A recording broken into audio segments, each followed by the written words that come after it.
Échange ce matin entre le Premier ministre et les représentants des syndicats du Burkina Faso. Au menu, les grandes orientations du gouvernement afin de résoudre les problèmes que connaissent les Burkinabés sur le plan économique et social. Des précisions dès le début de cette édition.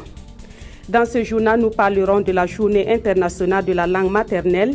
Elle est célébrée le 25 février de chaque année, mais au Burkina Faso, c'est en différé que cette journée a été célébrée hier lundi. Éducation de qualité, langue d'enseignement et acquis de l'apprentissage était le thème de cette journée. Voilà qui fait la une de votre journal sur la RTB. Bonjour à toutes et à tous.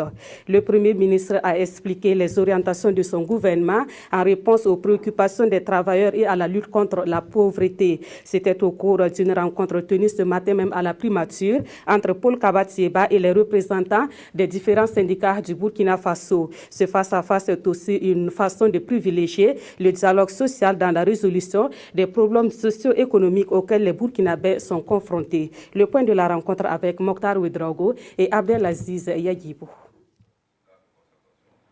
Des actions urgentes seront engagées dans les semaines à venir pour répondre aux préoccupations les plus pressantes des Burkinabés. L'information a été portée à la connaissance des représentants des organisations syndicales par le chef du gouvernement. Paul Kabatsieba indique que son gouvernement s'attelle à rendre gratuits les soins d'urgence, mais aussi à améliorer la santé de la mère et de l'enfant. La question des jeunes diplômés sans emploi, mais aussi celle liée au manque d'infrastructures éducatives, trouveront bientôt des solutions idoines. Malgré la situation économique difficile dont son gouvernement a hérité, Paul Kabatsieba rassure les syndicats qu'aucune préoccupation ne sera occultée. Il a en outre réitéré sa ferme volonté d'instituer une gouvernance vertueuse. Du reste, le chef du gouvernement a rendu un vibrant hommage au monde syndical pour le rôle de mobilisation sociale qu'il a joué lors des événements qu'a connus le pays, tels l'insurrection des 30 et 31 octobre 2014 et le coup d'État manqué. Je vous confirme la volonté donc, de mon gouvernement de travailler dans le sillage de ce qui a été fait durant le régime de la transition. Il y avait vu que le dialogue avec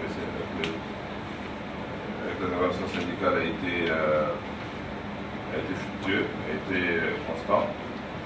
Nous nous plaçons donc dans la même logique, dans l'intérêt de notre peuple. Et donc c'est pourquoi je vous confirme la volonté de mon gouvernement de maintenir et développer le cadre de concertation qui a été établi avec les partenaires sociaux. Cet engagement du gouvernement Thiéba à promouvoir le dialogue social a été salué par la délégation du mouvement syndical. Déjà, un bon point, une bonne initiative que nous apprécions, mais c'était juste pour venir l'écouter. Nous allons nous retrouver dans nos différents bureaux exécutifs, j'allais dire, pour analyser et apporter également les réponses aux préoccupations qui sont en étude. Il y a 5 qui ont été mises en œuvre et 14 sont en étude. Pour vaincre le terrorisme sous toutes ses formes et barrer la route à la corruption, à l'impunité et à la fraude, le Premier ministre, dans une démarche qu'il veut transparente et sincère, dit garder la main tendue aux syndicats.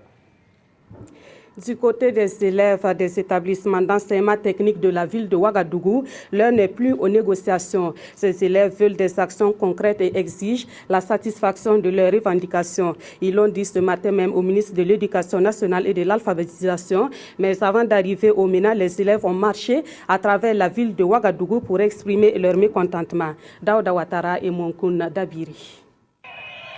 En rang serré, les élèves des lycées techniques publics de Ouagadougou ont battu le pavé ce matin pour manifester leur mécontentement.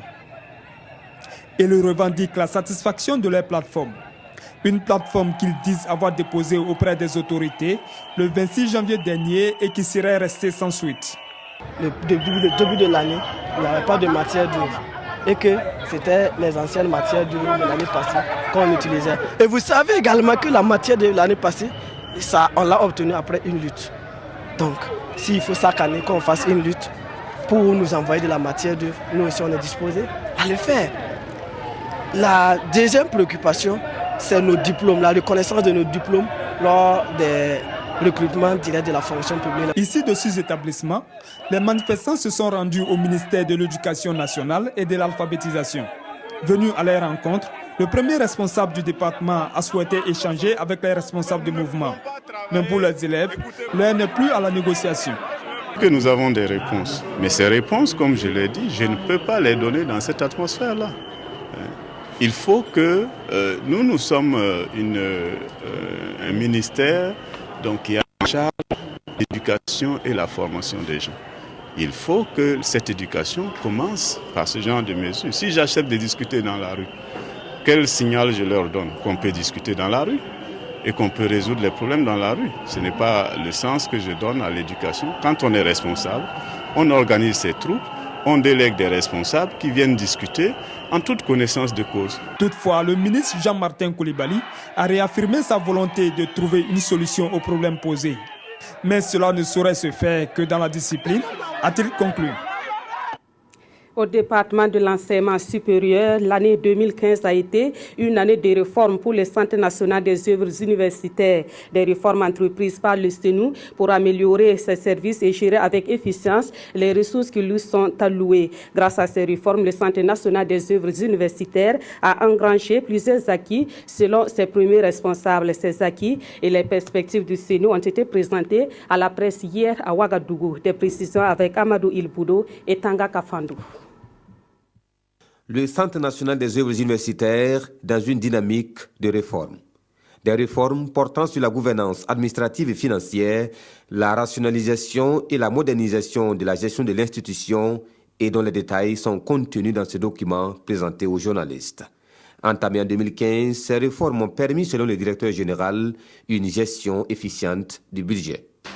Au total, ces 12 résultats vont de la mise en place du comité de trésorerie ou l'assurance de la continuité des œuvres sociales au cours de 2015, à la rationalisation de la gestion du carburant et de la prise en compte des contrôleurs de restaurants, à l'amélioration de la production des documents de gestion ou simplement à l'amélioration de la transparence, à la recherche de solutions non conflictuelles dans les litiges ou redonner au CNU une image et une notoriété auprès des tiers, à l'amélioration du contrôle dans les restaurants, ouvert plus de possibilités de restauration pour les étudiants. Et pour consolider ces acquis, 2016 constitue une année d'approfondissement et toujours dans le même document, il sera question de relire les textes du CNU afin de les adapter à l'environnement actuel, consolider le dialogue constructif, informatiser les restaurants universitaires, renforcer les capacités opérationnelles des agents du CNU et instaurer le système de motivation pour le personnel. Le mouvement dénommé Étudiants sans frontières était face à la presse hier lundi. Une conférence de presse pour se faire connaître et du coup lancer ses activités. Étudiants sans frontières est un mouvement qui se fixe comme objectif de supprimer les barrières entre les étudiants du monde entier. Il se lance également comme défi l'amélioration des conditions de vie et d'études des étudiants à travers le monde. Ibrahim Sombier et Mounira Keri. Un nouveau mouvement dans le paysage estudiantin. Étudiants sans frontières, ESF. C'est un mouvement qui est né en septembre 2015 et ses leaders ambitionnent de supprimer les barrières entre les étudiants du monde. Pour eux, le savoir doit être partagé sans distinction et tout étudiant mérite de meilleures conditions d'études. Conjugué avec les étudiants d'autres cieux, à l'effet d'aboutir à une optimisation de leur formation. En substance, telles sont les motivations qui ont conduit le groupe d'étudiants que nous sommes à la création d'ESF. Et traduire par la même occasion que la formation se doit d'être à un coût raisonnable, qu'il s'agisse du public ou du privé. Cultiver le partage entre étudiants du monde et mettre à leur disposition un accompagnement multidimensionnel, c'est la vision de ESF. Et pour que cette vision soit réalité, le mouvement propose plusieurs stratégies. Les partages d'expériences, les stages, les bourses et aussi ESF Loisirs. Mais déjà, à côté, ESF pilote de petits projets. Étudiants sans frontières est présent dans plusieurs universités du Burkina. Et au cours de cette conférence de presse, ses membres ont affiché la volonté d'installer des cellules ESF au sein des universités de la sous-région dans les prochains mois. Autre point de l'actualité, le ministre des Affaires étrangères et de la coopération régionale s'est rendu hier à République de Côte d'Ivoire. C'est l'objet de ce déplacement du ministre Alpha Bari. Je vous invite à l'écouter. Il y a 2 jours, la Côte d'Ivoire a bien voulu extrader l'un des ex-soldats du RSP, le régiment de sécurité présidentielle, notamment le sergent-chef Rambo qui a été appréhendé ici. La Côte d'Ivoire l'a extradé et le tout s'est passé avec beaucoup de célérité et nous sommes venus témoigner la reconnaissance du président Roch et du peuple burkinabé à l'endroit de son frère et du président, disons le président Alassane Ouattara. Et ça a été l'occasion pour le président Ouattara de dire toute la disposition de la Côte d'Ivoire pour des relations fortes entre le Burkina et la Côte d'Ivoire. Et ce sont des relations anciennes, ce sont des relations qu'on peut dire, vous savez, la proximité des 2 pays sur le plan géographique. Et c'est un intérêt pour nous tous d'avoir des relations, j'allais dire, sécurisées. Parlons à présent de santé ou de santé animale dans cette édition. C'est parti depuis hier pour la campagne annuelle de vaccination contre la rage. Pour cette campagne, environ 7000 animaux de compagnie seront vaccinés. La campagne de vaccination contre la rage se tient jusqu'au 31 mars 2016. Dans les Hauts-Bassins, cette campagne a été lancée hier à Bobo-Dioulasso, Hassan Gourabou et Amadou Lougui. Des chiens qui errent en ville, on en aperçoit tous les jours. Cette mère de famille vient de terminer un traitement antirabique. Elle a été mordue par un chien errant dans un marché. Le traitement lui a coûté 36 000 francs CFA. Des cas de ce genre, les services d'hygiène de Bobo-Dioulasso en reçoivent environ 1500 par an. Et cette campagne de vaccination initiée par le ministère en charge des ressources animales entend faciliter la vaccination aux détenteurs d'animaux de compagnie comme le chien, le chat ou le singe. Le message que nous voulons lancer à travers ce lancement de cette campagne, c'est d'inviter la population de la province du Doué à sortir massivement avec les animaux de compagnie afin d'éviter en tout cas la propagation de la rage dans notre province. La campagne va du 22 février au 31 mars 2016 et la Direction régionale des ressources animales des Hauts-Bassins compte vacciner au moins 7000 têtes d'animaux concernés. Nous savons tous que la rage, c'est une mauvaise maladie. Elle attaque les animaux et des animaux, elle vient aux hommes par les morsures, les griffures. Et si vous ne vous soignez pas, si l'animal n'est pas vacciné, ça veut dire que vous pouvez avoir la rage. Si l'animal est vacciné, en ce moment, il y a un peu moins de risque que s'il n'est pas vacciné. Selon la Direction régionale des ressources animales des Hauts-Bassins, le vaccin par tête d'animal coûte 1000 francs CFA pendant la campagne contre 2500 francs CFA hors campagne. Depuis hier à Ouagadougou, les membres du comité de la politique nationale d'emploi renforcent leurs connaissances. L'objectif est de parvenir à une meilleure intégration des questions de genre dans les politiques nationales d'emploi, et ce pour promouvoir l'égalité entre hommes et femmes dans le monde du travail au Burkina Faso. La rencontre est organisée par le ministère de la Jeunesse, de la Formation et de l'Insertion professionnelle, Jean-Eudes Bayala et Monkounda Biri. 40% de la population burkinabé vit en dessous du seuil de pauvreté, selon l'Institut national des statistiques et de la démographie. Une pauvreté beaucoup plus accentuée au niveau de la jeune féminine.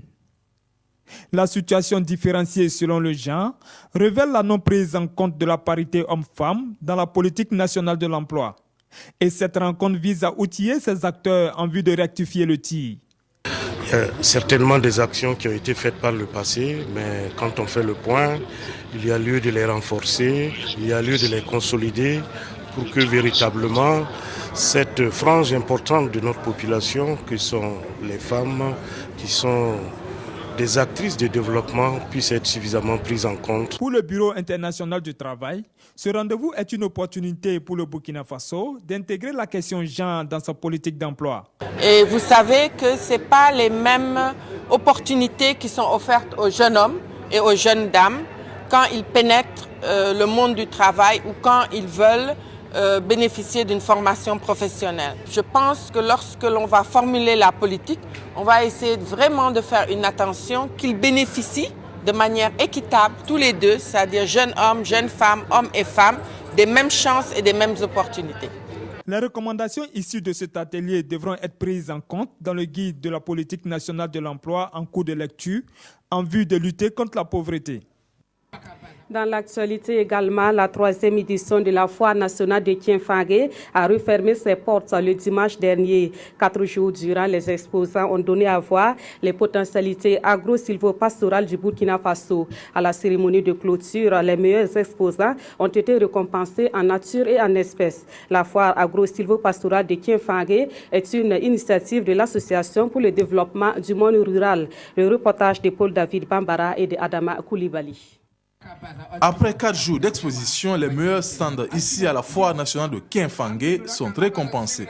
Les 3 premiers dans les 6 catégories que sont l'artisanat, l'élevage, l'embouche, les céréales, la transformation et l'agriculture.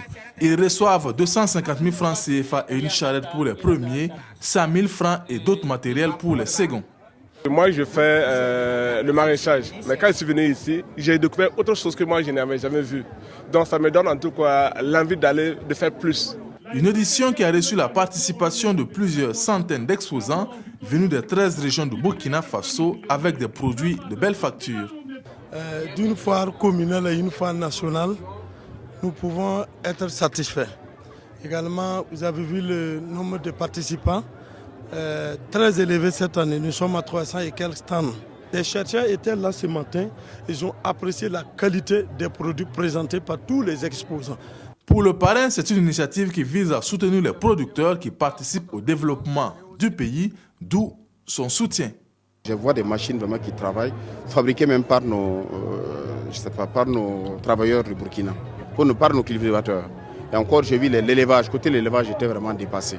Donc c'est pour dire que ces gens-là méritent vraiment d'être encouragés. C'est ce que le ministre a dit la dernière fois. Ils disent qu'avec le mécanisme que le gouvernement a mis cette fois-ci, ils vont essayer de les accompagner pour que vraiment le Burkina Faso puisse quand même aller de l'avant dans le cadre vraiment de l'élevage.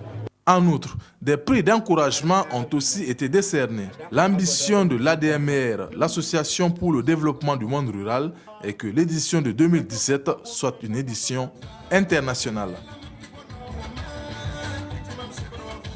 C'est la salle. Culture à présent et nous parlons de la journée internationale consacrée à la langue maternelle. Cette journée est célébrée le 21 février de chaque année. Le Burkina Faso n'est pas resté en marge de cette journée qu'il a célébrée en différé hier 22 février. Le thème de cette journée a porté sur l'éducation de qualité, les langues d'enseignement et les acquis de l'apprentissage. Daouda Ouattara et Omar Zombri. C'est la salle de conférence du lycée Bogodogo qui a accueilli la célébration de la journée internationale des langues maternelles au Burkina Faso. Éducation de qualité, langue d'enseignement et acquis de l'apprentissage, c'est le thème que l'UNESCO a retenu pour cette journée internationale des langues maternelles. Si vous perdez votre langue, vous avez perdu toute votre culture. Et un être acculturé ou dénué de culture n'est plus une personne. C'est pourquoi nous faisons de la promotion des langues nationales le support de la culture burkinabé et un vecteur de développement. Pour la promotion du multilinguisme et de la diversité culturelle à travers l'éducation, le ministère en charge de l'alphabétisation peut compter sur l'appui de l'Organisation internationale de la francophonie. L'appui pour ce qui a été mis en œuvre jusque-là a consisté à mettre en place un fonds documentaire de référence. Ce fonds rassemble les ressources de l'enseignement biplurilinguiste dans les 8 pays. Nous avons mis en place des équipes de linguistes, des universitaires. Le moré, le djoula, le fulfulde et bien d'autres langues sont des langues déjà enseignées aux côtés du français dans certaines écoles pilotes. Un bilinguisme qui entre dans le cadre de la promotion des langues maternelles du ministère de l'Éducation nationale et de l'alphabétisation. Retour chez nous pour parler du merci de la diplomatie burkinabé à Abidjan suite à l'extradition du soldat Moussa Nebié. Le sujet est largement commenté dans la presse écrite de ce jour. Les quotidiens s'intéressent également à la grève annoncée des magistrats burkinabés. La revue de presse est de Sibdi Issa Lankwandi. Extradition de Rambo, Ouagadi merci à Abidjan. Au lendemain du retour au bercail de celui que tous les radars de la sécurité burkinabé recherchaient, il est revenu au ministre des Affaires étrangères Alpha Bari d'aller remercier les autorités ivoiriennes pour le geste, écrit l'observateur Palga. Mais pas seulement, ajoute-t-il, il a également été question de discussion de nature à réchauffer les relations entre les deux États. Le ministre Bari a ainsi pu s'entretenir avec son homologue ivoirien et le président Alassane Ouattara avant de saluer la bonne écoute de leur part. Mais quid du sujet Guillaume Soro et Blaise Compaoré à Voulops? Alpha Bari reconnaît n'en avoir pas fait cas, le gouvernement préférant ne pas se mêler des questions juridiques. Cette diplomatie va-t-elle dissiper tous les nuages entre Ouagadougou et Abidjan, s'interroge notre temps. Les intentions de bonne foi se concrétisent, mais l'on n'est cependant pas encore au fond du casus belli, affirme le journal, car l'affaire du mandat contre Guillaume Soro reste entière et c'est une lapalissade que de dire que c'est une affaire d'État. Reste encore à savoir comment faire concrètement. Abidjan attend aussi un geste de Ouagadougou. Ce qui est sûr, la diplomatie sera le socle du dénouement, mais aussi celui de la dynamisation des relations, conclut le journal. Pendant ce temps, au plan intérieur, ce sont les magistrats qui ont décidé de se faire entendre. Ils vont en grève pour 6 jours pour faire plier l'exécutif, affiche notre temps. La grève de bienvenue à Roc, souligne l'observateur Palga. Après l'espoir et la patience, la limite est désormais atteinte, selon les magistrats. C'est la fin de ce journal. Merci de l'avoir suivi et merci de rester fidèle au programme de la RTV.